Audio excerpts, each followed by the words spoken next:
ګرانو دوستانو معززینو ځینې ملګري وایي چې موږ له یو وظیفه راکا او هغه وظیفه داسې وظیفه راکا چې موږ نه الله تعالی هم پرې راضي شي، رسول الله علیه السلام هم پرې راضي شي او په دغه دین باندې هم د خوشحاله اظهار وشي.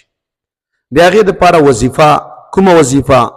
هغه وظیفه چې صحابه به کوله، هغه وظیفه چې د الله رضا پې حاصلیږي، هغه وظیفه چې رسول الله صلی الله علیه وسلم پې راضي کیږي. هغه کومه ده؟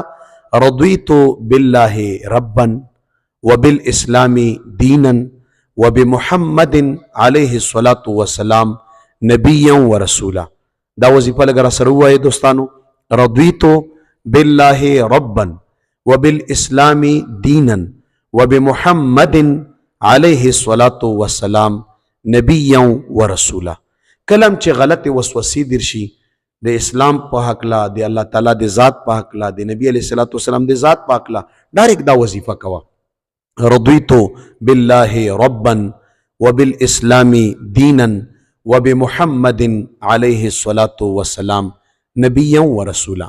یا الله زه راضي یم د تا په ربوبیت باندې، یا الله زه راضي یم د نبی علیه السلام په رسالت باندې، زه راضي یم په دین اسلام باندې چې دا زمونږه دین دی او دا زمونږه شریعت دی او په همدغ باندې مونږ روان یو.